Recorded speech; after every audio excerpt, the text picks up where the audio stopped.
दोस्तों नमस्कार, मैं जगन्नाथ गौतम, देश रोजाना यूट्यूब चैनल में आप सबका स्वागत है। दोस्तों, मुद्दे की बात में आज जो हम चर्चा करने वाले हैं वो ये है कि 15 जनवरी को अपने जन्मदिन के अवसर पर मायावती ने जो लोकसभा चुनाव अकेले लड़ने का फैसला लिया है वो कितना सही और कितना गलत है, इस पर हम चर्चा करेंगे। यही हमारा आज मेन मुद्दा है। तो दोस्तों, मायावती बसपा की सर्वे सर्वा है, वन मैन शो है बसपा, और उनके आगे कोई नहीं है जो उनको सलाह दे सके या मनवा सके। जो उन्होंने ठान लिया वही उनका फैसला है। ऐसा माना जाता है कि और कोई उनके सामने बोल नहीं सकता, बोल भी ले तो उसका कोई माने नहीं है। जो वो फैसला लेंगे अंतिम फैसला उन्हीं का होता है। अब हम चर्चा करते हैं कि उनका अकेले लोकसभा चुनाव लड़ने का फैसला कितना सही है, कितना गलत है, और इसके क्या परिणाम हो सकते हैं और क्यों हो सकते हैं। देखिए, जो उन्होंने कहा है कि वो तो पक्ष आपने जान लिया है। उन्होंने बताया कि हम अकेले क्यों लड़ना चाहते हैं और जो जो कारण गिनाए हैं उन्होंने, तो जो दलित समाज में या मुख्यतया जाटव समुदाय में जो उनके भक्त हैं वो तो अक्षर से उसको सही बताएंगे कि बहन जी ने जो कहा है, जो घोषणा की है 15 जनवरी को कि हम अकेले लड़ेंगे, वो फैसला बिल्कुल दुरुस्त है। लेकिन जो समाज के बुद्धिजीवी हैं उसमें बहुजन समाज के, दलित समाज के, मुस्लिम समाज के जो उनका कोर वोट बैंक रहा है वो भी उनके इस फैसले को सही नहीं मान रहे हैं। उनके सांसद तक, जो 10 सांसद हैं उसमें से कई सांसद उसका विरोध कर रहे हैं और उनका मानना है कि हमें इंडिया के गठबंधन के साथ मिलकर ही चुनाव लड़ना चाहिए, हमें तभी संभावित सफलता मिल सकती है। और अकेले यदि हम लड़े, जैसे कि बहन जी ने घोषणा की है, उससे पार्टी को बहुत बड़ा नुकसान उठाना पड़ सकता है। और जो बुद्धिजीवी विरोध कर रहे हैं मायावती जी के इस फैसले का, उनका कहना है कि 2014 में वो अकेले लोकसभा का चुनाव लड़ी थी। सीटें कितनी मिली? 80 में से 0/0। फिर 2019 के चुनाव आए लोकसभा के, फिर वो अखिलेश यादव यानी सपा बसपा मिलकर चुनाव लड़े तो उनको सीटें मिली 10 लोकसभा सीटों में वो धमाके के साथ जीती उत्तर प्रदेश में। उसके बाद उन्होंने सपा के साथ अपने संबंध खत्म कर लिए चुनाव जीतने के बाद, जिसका कि कोई कारण, बहुत वाजिब कारण नहीं नजर आता। अखिलेश यादव और उनकी पत्नी ने सरेआम मंच पर उनको बहुत ज़्यादा सम्मान दिया। दोनों ने उनके पैर छुए, आशीर्वाद लिया और इतना सम्मान सार्वजनिक रूप से दिया जो पूरी दुनिया ने देखा। उसके बावजूद मायावती ने, बहुत सारे लोगों का ऐसा मानना है कि मायावती ने सपा के साथ विश्वासघात किया। और उसका नतीजा क्या निकला? जब 2022 में पुनः उसके विधानसभा चुनाव हुए तो 403 विधानसभा सीटों में से मात्र बसपा 1 सीट जीत पाई। तो लोगों को यही मानना है कि भाई किस बिना पर मायावती अकेले चुनाव लड़ना चाहती है, वो आखिर चाहती क्या है। यदि वो इंडिया गठबंधन के साथ मिलकर चुनाव लड़ती तो उनके पीएम बनने तक के चांसेस थे। अब चूंकि वो अकेले लड़ रही हैं तो वो चांस तो बिल्कुल खत्म हो जाता है, और वो जो चांस है, मल्लिकार्जुन खड़गे जी जो कांग्रेस के राष्ट्रीय अध्यक्ष हैं, पलड़ा उनकी तरफ झुक जाता है। और जिस तरीके से इंडिया गठबंधन के बड़े दलों ने खड़गे जी का नाम पीएम के लिए सुझाया है, उस फैसले से बाकी दलों ने तो, इंडिया गठबंधन ने तो घोषणा एक तरीके से कर ही दी है कि खड़गे जी को हम प्रधानमंत्री देखना चाहेंगे। और जो बहुजन समाज का कोर वोट बैंक है, और उसमें भी जो जाटव समुदाय है, जो उनका सबसे बड़ा वोट बैंक है, उन्हीं की जाति के जिस समुदाय से वो आती हैं, तो वो देखेंगे कि भाई अकेले लोकसभा चुनाव अकेले कितना जीत सकती है, विधानसभा में एक सीट जीती, तो वो उनका मानना है कि बसपा को दिया हुआ वोट बेकार जा सकता है। इसलिए उनका झुकाव, जाटव समुदाय के एक बड़े वर्ग का भी झुकाव, बुद्धिजीवी वर्ग का झुकाव, पढ़े लिखे वर्ग का झुकाव भी कांग्रेस की तरफ झुकता नजर आ रहा है। वो चाहेंगे कि इंडिया गठबंधन जीते और पहली बार देश का प्रधानमंत्री मल्लिकार्जुन खड़गे को बनाया जाए। यदि वो बसपा को वोट देंगे तो वो प्रधानमंत्री बनने वाली नहीं है, और चूंकि वो अकेले लड़ रही हैं चुनाव, तो उस दिशा में मुस्लिम भी उनके साथ छिटक जाएगा, जो बहुत बड़ी संख्या में बसपा को वोट देता रहा है, मायावती का समर्थक रहा है। गैर जाटव जो दलित जातियां हैं वो भी उनसे छिटकेंगी। और सबसे बड़ी बात यह है कि जाटव समाज का भी एक बड़ा वोट बैंक बसपा से खिसक सकता है। तो वो किसके सहारे लोकसभा की सीटें जीतेंगी? संख्या बल ही राजनीति में सबसे महत्वपूर्ण बात होती है। ठीक है, अकेले लड़ोगे, तुम 80 सीटों पर लड़ोगे, ये उत्तर प्रदेश की मैं खाली बात कर रहा हूं फिलहाल, तो हो सकता है 80 सीटों पे खड़े करने से आपके कुछ वोट ज़्यादा हो जाएं, लेकिन जब वो एमपी नहीं बनेंगे, जीतेंगे ही नहीं, ज़्यादा वोट बैंक का क्या करोगे?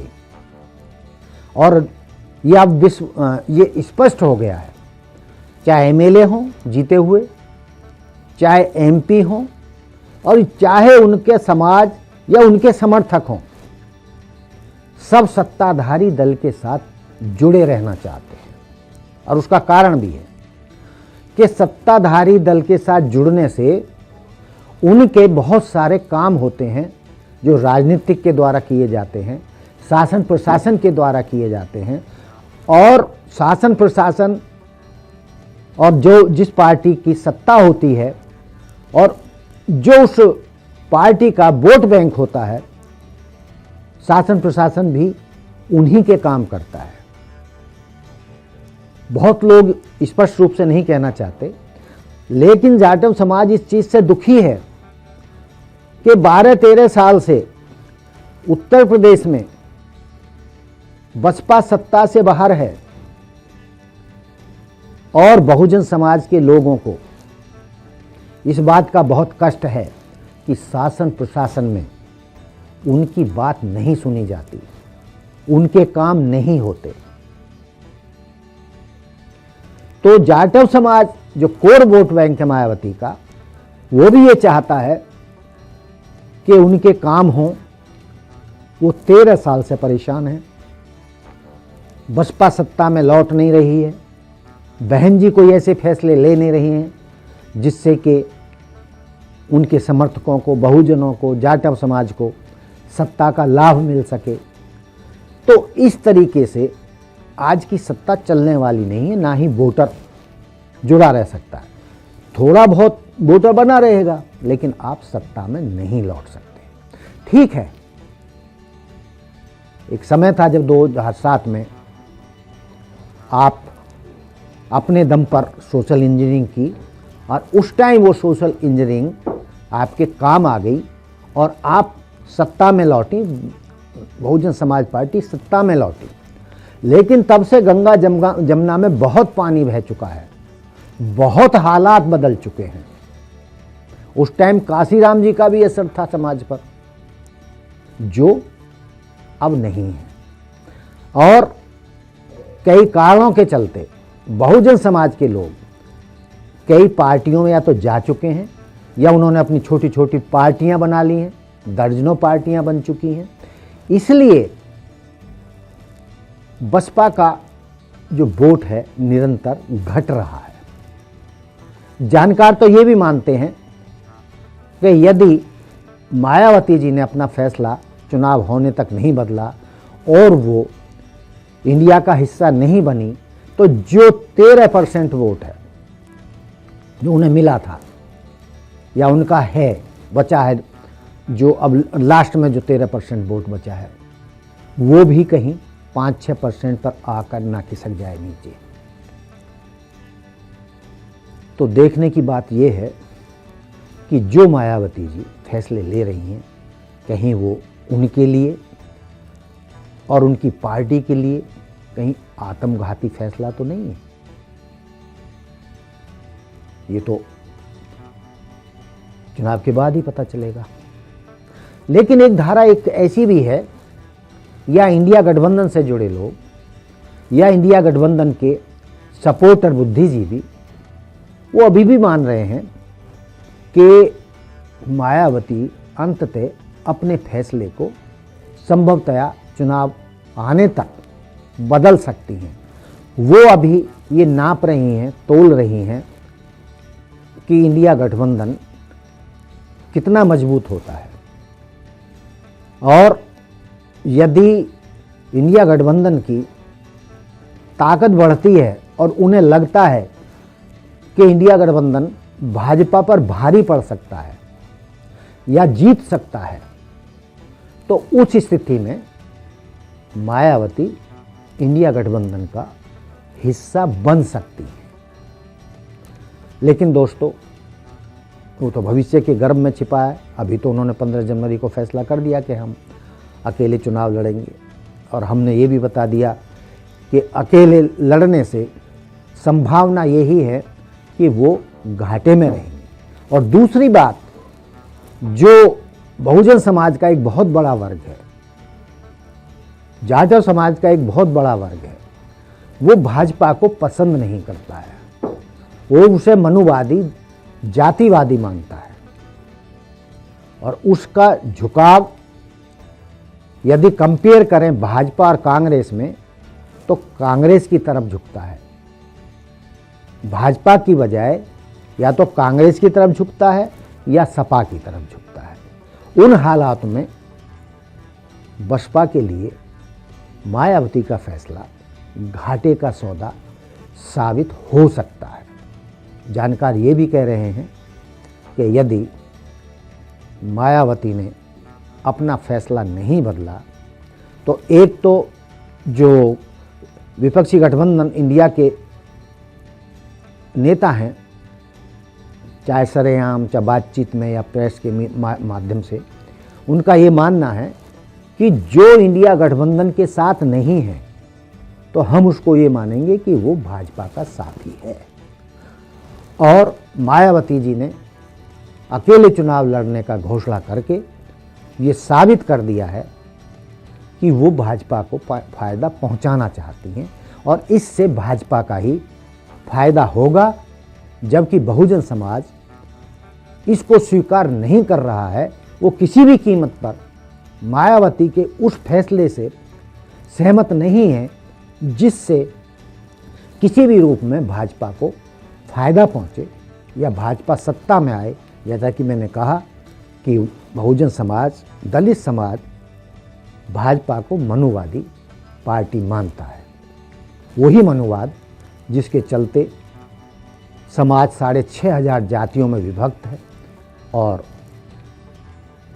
जो पिछड़े समाज है, दलित समाज के लोग हैं या शूद्र समाज के लोग हैं, ब्राह्मण, क्षत्रिय, वैश्य को छोड़कर जितने भी समाज में जातियां हैं, उन सब का हजारों साल से शोषण किया गया है।